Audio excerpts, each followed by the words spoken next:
नमस्कार दोस्तों। आज से हम जो है सीटेट पेपर 1 में जो मैथ पूछा जाता है पेपर 1 की तैयारी करेंगे हम। तो आप हमें सपोर्ट करें। यदि आप हमें सपोर्ट करते हैं तो मैं उम्मीद दिलाता हूं आपको कि जो पेपर 1 है आपका मैथ का पोर्शन वो आपका अच्छे नंबर से पास हो जाएंगे। आप उसमें पेपर क्लियर हो जाएगा आपका मैथ का। ठीक है, आप हमें सपोर्ट करें। तो चलिए हम जो है वीडियो शुरू करते हैं और आज से मैथ पढ़ना शुरू करते हैं। तो पहली क्लास है इसकी, तो इसकी सीरीज अलग चलेगी, पेपर 1 की मैथ की और पेपर 2 की मैथ की सीरीज अलग से चले करेगी। ठीक है, तो चलिए पहला क्वेश्चन देखते हैं इसका। पहला क्वेश्चन है लिखा हुआ आपका, एक समचतुर्भुज के विकर्णों की लंबाई दे रखी है हमें, एक 8 सेंटीमीटर एक है 6 सेंटीमीटर। तो इसका क्या ज्ञात करना है, हमें परिमाप ज्ञात करना है। ठीक है, समचतुर्भुज वो होता है जिसकी चारों भुजाएं बराबर हों, लेकिन चारों कोण बराबर नहीं होते हैं। अगर चारों भुजाएं बराबर हो जाती हैं और चारों कोण भी बराबर हो जाते हैं तो वो बन जाता है तुम्हारा वर्ग, ये कहलाएगा वर्ग। ठीक है, इसकी चारों भुजाएं भी बराबर हैं, चारों कोण भी बराबर हैं, लेकिन इसके चारों भुजाएं बराबर होती हैं, चारों कोण बराबर नहीं होते, ये कोण अलग अलग होते हैं। तो इस वजह से इसकी जो भुजाएं बराबर होती हैं लेकिन कोण बराबर नहीं होते और विकर्ण भी बराबर नहीं होते हैं। विकर्णों के दोनों की लंबाई अलग अलग होती है। ठीक है, अगर एक विकर्ण की लंबाई हमने मान ली d1 है तो दूसरे विकर्ण की जो लंबाई है उसे हम कह देते हैं d2। दोनों की विकर्ण की लंबाई जो है अलग अलग होती है। ठीक है, तो चलिए इसका जो फॉर्मूला है वो हम देखते हैं क्या है। फॉर्मूला आप पहले फॉर्मूला याद कर लेना। जैसे इसमें d1 हम मान लेते हैं कितना 8 सेंटीमीटर और जो d2 है वो हो गया तुम्हारा 6 सेंटीमीटर। तो इसका हमें परिमाप निकालना है, परिमाप p। ठीक है, परिमाप होता है चारों भुजाओं का योग। तो अगर इसकी जो भुजा है अगर हम a मान लेंगे तो चारों भुजाएं बराबर हैं तो ये सब a हो जाएंगी। ठीक है, अगर हम अगर हमने भुजा को निकाल लिया तो परिमाप में क्या करेंगे, चारों को जोड़ देंगे, यानी जो परिमाप होगा p वो क्या होगा a plus a plus a plus a। चारों को जोड़ कर कितना आ जाएगा 4a आ जाएगा, यानी हमें बस a निकालना है और उसकी जो गुणा है वो 4 से कर देंगे। ठीक है, तो a निकालने के लिए क्या फॉर्मूला है, फॉर्मूला मैं लिखवाता हूँ। जो a है भुजा का, यानी जो भुजा है इसकी उसकी, तो भुजा का फॉर्मूला है d1 का स्क्वायर प्लस d2 का स्क्वायर, जो विकर्ण है आपके ये इनका स्क्वायर होगा अंडर रूट में और बटे में 2। ठीक है, ये है इसका फॉर्मूला। ये फॉर्मूला कैसे आता है वो अभी मैं बता दूंगा। पहले हम इसका आंसर फाइंड करते हैं भुजा का। भुजा फाइंड करेंगे तो अंडर रूट के अंदर 8 का स्क्वायर हो जाएगा प्लस 6 का स्क्वायर बटे 2। तो a बराबर 8 का स्क्वायर 64, 6 का स्क्वायर 36, 6 का वर्ग 36 होगा, 6 गुणा 6 वर्ग तो आप जानते ही होंगे, 6 का स्क्वायर करना है तो 6 गुणा 6 उसी संख्या की उसी से गुणा कर दो, 6 छंग 36, तो ये वर्ग हो जाएंगे। ठीक है, वर्ग आपको याद होने चाहिए। 8 अट्ठे 64। अब हम इन्हें जोड़ देंगे, ऊपर जोड़ेंगे तो कितना आ जाएगा, ये आ जाएगा तुम्हारा 100 बटे अंडर रूट के अंदर बटे 2। ठीक है, और जो 100 है 100 होता है आपका 10 का वर्ग, 10 गुणा 10 करोगे तो 100 आ जाएगा। ये 10 का स्क्वायर है तो 10 गुणा 10 भी लिख सकते हैं, 10 का स्क्वायर भी लिख सकते हैं। तो अंदर जब भी जोड़ा बनेगा, पेयर बनेगा अंडर रूट के अंदर, तो वो एक संख्या के रूप में बाहर निकल जाएगा। ठीक है, तो इससे इसे काटेंगे कितना आ जाएगा तुम्हारे पास 2 पंजे 10। तो परिमाप चाहिए आपको, तो 4 गुणा a था, 4 गुणा भुजा तो 4 गुणा 5 आ जाएगा। इसका मान कितना है कि 5, तो 5 चौक कितना हो गया 20 सेंटीमीटर। तो परिमाप कितना आ जाएगा इसका 20 सेंटीमीटर। तो इसका जो सही आंसर है वो कौन सा हो गया, सी ऑप्शन हो गया। ठीक है, अब मैं तुम्हें ये बताता हूँ ये फॉर्मूला आया कैसे है, थोड़ा सा साइड में बता देता हूँ। तो यदि हमने इसका जो विकर्ण थे, एक तो d1 मान लिया एक d2, तो इसके जो विकर्ण है आपस में ये समद्विभाजित कर रहे हैं अपना आपस में। ठीक है, तो समद्विभाजित कर रहे हैं तो इसके बाद ये जो विकर्ण है ये 90 डिग्री कोण पे भी काटते हैं एक दूसरे को। ठीक है, तो ये एक समकोण त्रिभुज बन जाता है ये। तो मैं इसे समकोण त्रिभुज को अलग से निकालता हूँ, बना देता हूँ अलग से। तो ये जब मैं अगर इसे अलग से बनाऊंगा ऐसे समकोण त्रिभुज को, तो ये 90 डिग्री पे यहाँ पे है और ये भुजा ए है आपकी। ठीक है, अब जो है ये जो समद्विभाजित कर रहे हैं तो ये आधे आधे हो जाएंगे, यानी ये d2/2 हो जाएगा, d2/2, d2 का आधा और ये हो जाएगा d1 का आधा। ठीक है, क्योंकि ये समद्विभाजित कर रहे हैं तो ये d1 का आधा है और ये d2 का आधा है। ठीक है, अब ये 90 डिग्री पे है तो कोण के सामने की भुजा क्या हो जाएगी, यहाँ पर 90 डिग्री का कोण है यहाँ पर, ये वाले कोण नहीं, ये तो कण है, ये तो कण बन जाएगा। और जो बाकी ये दोनों हैं ये आधार और लंब कह सकते हैं आप, एक को आधार एक को लंब, तो किसी को भी आधार किसी को भी लंब कह सकते हैं, इसमें कोई इतनी दिक्कत नहीं है, आधार और ये हो जाएगा लंब। तो ये एक समकोण त्रिभुज बन रहा है। समकोण त्रिभुज को आप ऐसे भी देख सकते हैं। तो ये कर्ण होता है, अगर ये कोण की बात कर रहे हैं तो इस कोण के सामने हो जाएगा लंब और नीचे हो जाएगा तुम्हारा आधार। तो आधार तो आप d1/2 मान लो और लंब को d2/2। ठीक है, कर्ण हो गया हमारी ए, तो हमें ए निकालना है। तो इसमें पाइथागोरस प्रमेय लगेगी। पाइथागोरस प्रमेय से पाइथागोरस प्रमेय क्या है, हम कह सकते हैं कर्ण का जो वर्ग होता है वो आधार का वर्ग, आधार का स्क्वायर और लंब का स्क्वायर ये होता है। तो इसमें कर्ण हमें ए दे रखा है, तो ए का स्क्वायर हो जाएगा। आधार कितना हो गया d1 का स्क्वायर, d1/2 का स्क्वायर पूरे का, प्लस लंब का स्क्वायर d2/2 का स्क्वायर। ठीक है, अब यहाँ से जो है तुम्हें d1 की वैल्यू निकालनी है और a की वैल्यू निकालनी है। तो a जो है अंडर रूट चढ़ जाएगा इस पर, यह आ जाएगा d1 का स्क्वायर बटे 4, यह आ जाएगा d2 का स्क्वायर बटे 4। 4 जो है एलसीएम जब लोगे यहाँ पे से, तो एलसीएम लोगे तो वो 4 2 का वर्ग हो तो 2 बाहर आ जाएगा। ठीक है, 2 बाहर आ जाएगा। तो ये जो लिखा जाएगा ये पूरा ऐसे लिखा चला जाएगा, d1 का स्क्वायर प्लस d2 का स्क्वायर अंडर रूट के अंदर बटे 2। 4 लिखोगे तो अंदर लिखा जाएगा। तो ये वाला फॉर्मूला ये ऐसा आया है। ठीक है दोस्तों, तो ये क्वेश्चन हमारा कंप्लीट हो गया है। नेक्स्ट क्वेश्चन देखते हैं। नेक्स्ट क्वेश्चन आपके पास ये है, इसको पढ़ा जाएगा, क्या पढ़ा जाएगा इसे, तो आसान है इसे पढ़ना। इकाई, दहाई, सैकड़ा, हज़ार, 10,000, लाख। तो ये 4 लाख, ठीक है, 7,928। ठीक है, ये पढ़ा जा रहा है ऐसे। इकाई, दहाई, सैकड़ा, हज़ार, 10,000, लाख। तो लाख तो हो गया ये 4 लाख। 4 लाख यहाँ लिख रहा है, 4 लाख यहाँ लिख रहा है। ठीक है, इन दोनों में से कोई एक है।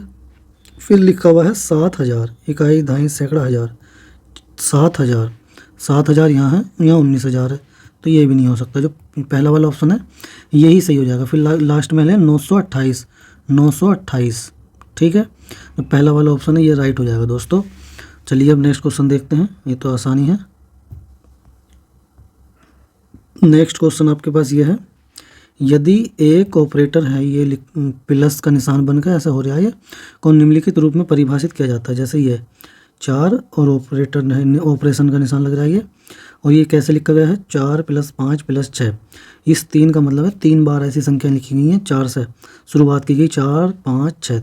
ठीक है, अभी लिखा गया 5 और ये निशान है आपका, और यहाँ बनना है 4, तो यानी आपका 4 बार लिख के जाएंगे, शुरुआत 5वीं संख्या से होगी, 5 6 7 8। ठीक है, अब यहाँ देखो 6 और निशान ये चिन्ह और 4, तो यानी 6 से शुरुआत की जाएगी, 6 7 इन्हें प्लस करके लिखा गया है 8 9, 4 बार लिखा जाएगा। ठीक है, अब ये बताना कि n और ये निशान n + 8, तो ये वाला क्या लिखा जाएगा, तो n से तो शुरुआत होगी हमारी। ठीक है, n से शुरुआत होगी, n फिर लिखा जाएगा एक ज़्यादा इससे n + 1, फिर इससे एक ज़्यादा n + 2, फिर इससे एक ज़्यादा n + 3। तो ऐसे कहाँ तक जाएगा यो, 8 बार तक जाना। तो 1 2 3 4 तो हो गए। ठीक है, 4 हो गए, तो मैं इससे थोड़ा छोटा कर दूँ, छोटा कर दिया। अब चलिए इसके बाद आएगा n + 4, फिर plus n + 5, plus n + 6, plus n + 7। अब देख लेते हैं कितनी बार हो गए, तो 1 2 3 4 5 6 7 8 हो गया।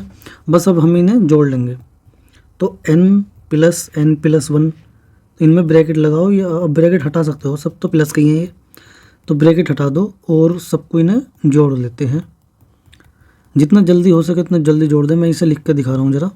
तो जब जोड़ेंगे तो n कितनी बार आ रहा है, प्लस प्लस के ही सारे, 1 2 3 4 5 6 7 और 8, तो 8 बार n आया, तो 8n हो जाएगा प्लस। अब जितनी संख्या है वो जोड़ लो, जैसे 1 और 2 3, 3 और 3 6, 6 4 10, 10 और 5 15, 15 6 21, 21 और 7 28, ये 8n + 28। तो इसका ऑप्शन कौन सा सही हो जाएगा, ऑप्शन नंबर तीसरा। ठीक है, 8n + 28। ठीक है दोस्तों, चलिए आगे चलते हैं। अब नेक्स्ट क्वेश्चन हम ये देखते हैं, इसमें लिखा हुआ है, इन दिनों दाम बढ़ने शुरू हो रहे हैं। निम्नलिखित में से कौन सा ग्राफ इस स्थिति का निरूपण करता है? यानी कि दाम बढ़ने शुरू हो रहे हैं। ठीक है, कीमत एक तरफ इसमें पहले में कीमत लिखी हुई है और समय के अनुसार कीमत बढ़ती जा रही है, दाम बढ़ते जा रहे हैं। तो ऐसे कौन सा आपको 4 ग्राफ में से कौन सा सही बता रहा है? तो जैसे हम पहले वाले की बात कर रहे हैं, तो समय यहाँ से शुरू होगा। जैसे मान लो पहले कम समय था, शुरुआत में कम समय में जो है हाईएस्ट वैल्यू थी कीमत की, कीमत बहुत ज़्यादा थी, कीमत ऊपर की ओर बढ़ रही है। ठीक है, जितना हम ऊपर को जा रहे हैं ऐसा कीमत ज़्यादा है। अब हम आगे बढ़े समय को हमने बढ़ाया तो कीमत जो है कम हो गई। अब कीमत यहाँ आ गई, समय और बढ़ाएंगे हम, समय इधर की ओर बढ़ता जा रहा है। समय बढ़ रहा है तो कीमत और कम हो रही है, समय बढ़ रहा है तो कीमत और कम होती जा रही है। ठीक है, समय और ज़्यादा हो गया, कीमत और कम हो गई। समय यानी कि जब हम बढ़ाते जा रहे हैं तो कीमत कम होती जा रही है, जबकि ये कह रहा है कि दाम बढ़ते जा रहे हैं। ठीक है, तो ये वाला ऑप्शन सही नहीं है। इसमें क्या है, समय और समय के अनुसार कीमत यहाँ पे है। अभी समय को बढ़ाया तो कीमत यहाँ हो गई, समय फिर बढ़ाया तो कीमत और बढ़ गई, समय और बढ़ाया तो कीमत कम हो गई। इसमें भी लगातार दाम बढ़ नहीं रहे हैं, पहले बढ़े हैं फिर घट गए, ये भी नहीं हो सकता। अब इसमें समय पहले यहाँ था तो कीमत यहाँ थी, समय बढ़ाया हमने तो कीमत यहाँ आ गई, समय और बढ़ाया तो कीमत यहाँ आ गई, कम होती जा रही कीमत। ठीक है, कीमत कम होती जा रही है इसमें, तो ये भी नहीं हो सकता। कीमत बढ़नी चाहिए, समय के अनुसार कीमत बढ़नी चाहिए। समय पहले यहाँ तो कीमत ये, और समय बढ़ गया तो कीमत भी बढ़ गई, समय और ज़्यादा हो गया कीमत और ज़्यादा हो गई, समय और ज़्यादा हुआ कीमत और ज़्यादा। समय के अनुसार टाइम बढ़ रहा है तो कीमत भी बढ़ती जा रही है इसकी, ऐसे कीमत बढ़ती जा रही है। तो इसमें लगातार दाम बढ़ रहे हैं, कीमत बढ़ती जा रही है समय के अनुसार। ठीक है, तो ये ऑप्शन जो है राइट ऑप्शन है। समय बढ़ रहा है, आपका समय आपका बढ़ रहा है तो कीमत भी बढ़ रही है। ठीक है, कीमत यानी दाम इसके बढ़ रहे हैं, यानी समय और जो है आपकी कीमत या दाम जो है प्रोपोर्शनल है, ये समानुपाती हैं। समय को आप बढ़ाओगे, टाइम को आप बढ़ाओगे, टाइम तो बढ़ेगा ही अपना, तो कीमत बढ़ती जा रही है समय के अनुसार। ठीक है, तो पहला वाला डी ऑप्शन इसका सही है। चलिए नेक्स्ट क्वेश्चन देखते हैं। नेक्स्ट क्वेश्चन आपके पास ये है, कुछ आमों का भार 2 किलो 600 ग्राम है, 2 केजी 600 ग्राम, तथा कुछ सेबों का भार 1 किलो 50 ग्राम है। ये आम का भार है और ये सेब का। 1 केजी 450 ग्राम। ठीक है, तो आमों का भार सेबों के भार से कितना अधिक है, यानी इनका अंतर पता करना हमें। घटा देंगे, घटा दो, घटाएंगे जब हम तो 2 किलो में से 1 किलो घटाएंगे तो 1 केजी बचेगा, और 600 ग्राम में से 450 ग्राम घटाएंगे, कितने ग्राम बचेगा, 150। 600 में से 450 घटाएंगे तो 150, तो ये बचा तुम्हारा अंतर जो आया वो आया 1 किलो 150 ग्राम, 1 किलो 150 ग्राम, यानी ऑप्शन नंबर सी। ठीक है दोस्तों, इसमें जो अंतर है वो ये आएगी। चलिए नेक्स्ट क्वेश्चन देखते हैं। नेक्स्ट क्वेश्चन हमारे पास ये है, एक आयत की लंबाई दे रखी है L और इसकी चौड़ाई दे रखी है, और इसकी चौड़ाई लंबाई की आधी है। ठीक है, इस आयत का परिमाप क्या होगा? इस आयत का, यानी इस आयत का नहीं, अभी देखना, यदि एक तरीके से यहाँ पर इसकी जगह उस होना चाहिए, उस, यदि उसकी लंबाई दोगुनी कर दी जाए तो उस आयत का परिमाप हमसे पूछा जा रहा है, एवं उसकी चौड़ाई को समान रखा जाए तो उस आयत का परिमाप हमें ज्ञात करना है, जिसकी लंबाई को आपने दुगना कर दिया है और चौड़ाई को वैसे का वैसे ही रखा है, समान। ठीक है, वैसा आयत का जो परिमाप होता है क्या होता है, सभी भुजाओं का योग होता है। जैसे कि ये आयत है, आयत में क्या होता है, आमने सामने की भुजाएं बराबर होती हैं। अगर ये L है तो ये भी L हो जाएगी, ये लंबाई हो गई। अगर ये B है तो ये B हो जाएगी। आमने सामने की जो भुजाएं हैं वो बराबर होती हैं, तो इसका जो परिमाप है वो क्या आता है, परिमाप होगा सभी भुजाओं का योग, सभी भुजाओं का योग, चारों भुजाओं का योग। तो चारों भुजाएं एक L है plus B, L plus B, यानी L कितने हो गए इसमें, 2L जुड़ गए, B कितने हो गए, 2B, 2 तो कॉमन आ जाएगा तो L प्लस B आ जाएगा। परिमाप है P, परिमाप को P से डिनोट कर दिया हमने, यानी कि जो परिमाप है इसका वो क्या आ गया, 2 लंबाई प्लस चौड़ाई, ये आ गया। अगर मैं हिंदी में लिखूँ तो ये आएगा, ठीक है, ये आपकी लंबाई थी और ये आपकी चौड़ाई थी। तो ये आएगा 2 लंबाई प्लस चौड़ाई, ये होता है आयत का परिमाप। अब हमें ये देखना है, जो जो इन्होंने बोला है वो करना है हमें। पहले इन्होंने क्या बोला है कि आयत के उस आयत का परिमाप क्या होगा जिसकी लंबाई को तो आपने दुगना कर दिया। ठीक है, अब हमें उस आयत का परिमाप निकालना है। उस आयत का परिमाप को चाहो तो P1 कह दो। ठीक है, जिसकी जो लंबाई थी L उसको तो कर दिया तुमने 2L, और जो चौड़ाई है आपकी, ये जो लंबाई थी और जो चौड़ाई है आपकी, उसे वैसा का वैसे ही रखा है। ठीक है, तो हमने लिखा 2, L को क्या बना दिया 2L, चौड़ाई को क्या कर दिया B। अच्छा, चौड़ाई जो थी हमें इन्होंने बताया था कि इन्होंने जो क्या बताया शुरू में, इसकी जो लंबाई है L है और इसकी चौड़ाई उसकी लंबाई की आधी है। ठीक है, तो हम यहाँ पे मैंने स्मॉल l में लिया है, तो इन्होंने कैपिटल L में लिख रखा है इसे। कोई नहीं, जो आपका स्मॉल l है ये स्मॉल l, इसे कैपिटल L लिख रहे हैं। और जो इसकी जो चौड़ाई है, दोबारा लिख देता हूँ, इसकी जो लंबाई है आपकी जो दी गई है हमें, वो क्या दी गई L, जिसे मैंने स्मॉल l लिखा है। ठीक है, इसे स्मॉल l भी कह सकते हैं यहाँ पर। और जो चौड़ाई है वो लंबाई की आधी है, चौड़ाई जो है B आपकी लंबाई की आधी है। तो अब हम यहाँ पर परिमाप निकालते हैं इसका। 2, लंबाई को तो इन्होंने कर दिया दुगना, तो इसे तो कैपिटल में लिख देते हैं। ठीक है, प्लस, और जो चौड़ाई थी आपकी B वो कितनी थी इसकी, उतनी की उतनी थी, यानी L लंबाई की आधी। तो इसको सोल्व करना हमें। ठीक है, 2 एलसीएम लिया, 2 दूनी 4L प्लस L। ठीक है, एलसीएम 2 आएगा इसका। अब हम जो है इसे कितने L हो जाएगा, 2 से 2 कट जाएगा, ये चाहो तो बाद में काट देना। 4L और 1L मिलकर 5L हो गया बटे 2। अब 2 से 2 ये कैंसिल आउट हो जाएगा, तो कितना आएगा 5L, यानी नया जो परिमाप आया आपका कितना आएगा 5L आएगा। आपका ऑप्शन नंबर हो जाएगा C। ठीक है, ठीक है दोस्तों, हम यहाँ पर जो मैंने ये फॉर्मूला लिखा है यहाँ पे, आप यहाँ पे एज हिंदी में भी लिख सकते हैं।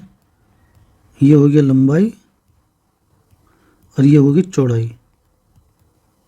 तो इन्होंने जो लंबाई दे रखी थी हमें वो कितनी थी L, कैपिटल L। ठीक है, लेकिन इन्होंने कैपिटल L को लंबाई को तो कर दिया था दुगना, लंबाई को तो कर दिया दुगना, तो 2L लिख दिया मैंने। और चौड़ाई को उन्होंने उतना ही रखा जितनी थी वो, तो यानी कि वो लंबाई की कितनी थी, आधी थी। तो अब इसे सोल्व कर लिया तो ये आएगा। ठीक है, चलिए अब ये कौन सा क्वेश्चन था ये, नेक्स्ट क्वेश्चन हमारे पास ये है। इसमें बताया गया संख्या ये लिखी हुई है का सन्निकट हजारवां मान क्या होगा। इसके सन्निकट यानी इसके समीप हजारवां मान कौन सा है। जैसे कि 49,532 है, तो एक तो 49,532 है, तो इससे पहले तो 49,000 आएगा और इसके बाद आएगा 50,000। तो इन दोनों में से समीप कौन सा है, सन्निकट, तो करीब कौन सा है। ये 532 है, तो 532 है तो इसके करीब ज़्यादा हो गया ये। ठीक है, अगर ये 500 होता 49,500 तो बीचों बीच होता है, लेकिन 32 ज़्यादा है ना ये, तो 532 हो रहा था, तो इसके करीब ज़्यादा आ रहा। ठीक है, तो इसके सन्निकट यही हो गया 50,000। ऑप्शन नंबर ए इसका राइट आंसर है। ठीक है, यह आप अंतर से भी निकाल सकते हैं, घटा के भी, मगर पता चल रहा है वो 532 है। 500 होता तो बीचों बीच होता दोनों के, लेकिन 32 ज़्यादा है, तो किसके ज़्यादा है, 50,000 की तरफ। चलिए नेक्स्ट क्वेश्चन देखते हैं। नेक्स्ट क्वेश्चन हमारे पास ये है, निम्नलिखित में से कौन सी महत्तम संख्या है। अच्छा, तो अगर हम से एक एक ऑप्शन लेकर करें तो क्या होगा, पहले ऑप्शन में जुड़ रहे हैं ये, तो 2 और 2 4 और 2 6, 6 का स्क्वायर करना, 6 का स्क्वायर 6 गुणा 6 यानी 36। दूसरा ऑप्शन क्या है, 4 का स्क्वायर, 4 का स्क्वायर 4 गुणा 4 यानी कि 16, 4 चौक 16। तीसरा ऑप्शन ये है, तो इन सब की गुणा हो रही है, 2 दूनी 4, 4 दूनी 8, 8 का स्क्वायर यानी 8 गुणा 8 64। और ये है डी ऑप्शन आपका, 2 गुणा 2 का स्क्वायर फिर पूरे का स्क्वायर, 2 दूनी 4, 4 का स्क्वायर फिर पूरे का स्क्वायर, 4 का स्क्वायर हो गया 16, फिर 16 का स्क्वायर करना हमें, तो 16 गुणा 16, 16 का वर्ग हो 256, गुणा करोगे तो 256 आएगा। तो इन सभी में महत्तम मान यानी अधिकतम कौन सा है, महत्तम अधिकतम, तो ये एक तो आया 36, एक आया 16, एक आया 64, एक आया 256, कौन सा अधिक ये है? तो ये किससा आया? ऑप्शन नंबर डी से आया है। तो ऑप्शन नंबर डी इसका राइट आंसर हो जाएगा। ठीक है, चलिए नेक्स्ट क्वेश्चन देखते हैं। और ये नेक्स्ट क्वेश्चन इस वीडियो का लास्ट क्वेश्चन है। तो इसमें क्या है, यदि निम्नलिखित तालिका को ध्यान से देखिए। स्टेशन, ठीक है, स्टेशन लिख रहा है ये। स्टेशन कहाँ से? नई दिल्ली, फरीदाबाद, मथुरा। ये ट्रेन का है समय, तो ये क्या है? निगमन, यानी कि आने का। ये आने का और आगमन जाने का, ऐसा बस का टाइम है ये, बस का। बस 1, बस 2, बस 3। तो बस पहली बस जो है, बस 1 जो है नई दिल्ली से क्या बजे आती है? ये 19:15 पे। और जो है आपकी मथुरा में, यानी कि इसमें पूछा क्या जा रहा है, इनमें से कौन सी बस नई दिल्ली से मथुरा पहुंचने में सबसे कम समय लेती है? तो सबका समय निकालना पड़ेगा हमें। ठीक है, इसका जो नई दिल्ली में आती है वो इस टाइम आती है, और जो मथुरा में पहुंचती है वो इस समय पहुंचती है। तो ये कौन सा समय है, ये पता होना चाहिए हमें। ठीक है, तो ये वाला जो समय है आपका, ये जो लिख रहा है, ये है आपका 24:40 पर। ठीक है, तो B1 बस 1 इस समय तो ये मथुरा पहुंच रही है, और आ कब रही थी ये? नई दिल्ली में 19:15 पर। तो घटा दो, कितना समय लगेगा हमें पता चल जाएगा। 40 में से 15 गए 25, और इधर कितना बचेगा? 5। तो ये 5 घंटे 25 मिनट इससे जो B1 को लग रहा है, बस B1 समय, बस 1 को समय लग रहा है। बस 2 को कितना लग रहा है? B2 को। तो जो आने का समय है इसका नई दिल्ली में वो क्या है? 12:30 पे। और यहाँ पहुँचने का समय क्या है इसका? ये मथुरा में 18:10 पे। तो इसमें से इसे घटाना है, तो इसमें से इसे घटा नहीं सकते। 1 घंटे का समय हमें इसे देना पड़ेगा, 60 मिनट।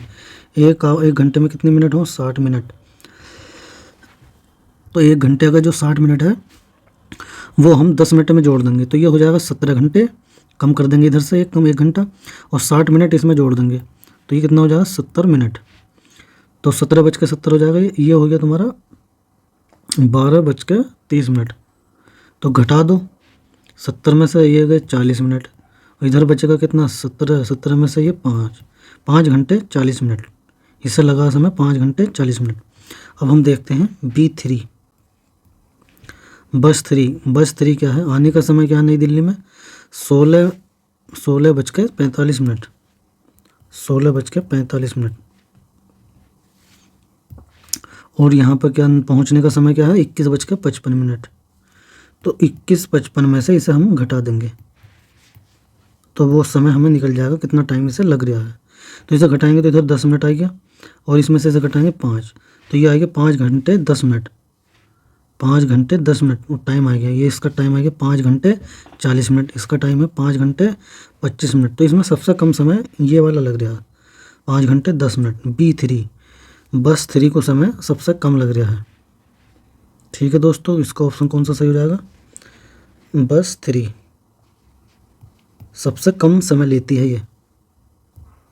ठीक है दोस्तों, अब ये क्वेश्चन जो है, ये वीडियो यहाँ पर कंप्लीट हो गई है। हमने 10 क्वेश्चन करवा दिए इस वीडियो में। तो नेक्स्ट वीडियो जो आएगी उसमें भी हम कुछ क्वेश्चन करवाएंगे इंपॉर्टेंट, जो प्रीवियस ईयर क्वेश्चन पेपर है। तो चलिए, अगर आपको वीडियो पसंद आई तो वीडियो को लाइक कर दें। चैनल पे ऐसी वीडियो देखना चाहते हैं तो चैनल को सब्सक्राइब भी कर लें। ठीक है, चलिए मिलते हैं जल्दी नेक्स्ट वीडियो में। आप हमें हमारी वीडियो को थोड़ा सपोर्ट करें। ठीक है, थैंक यू।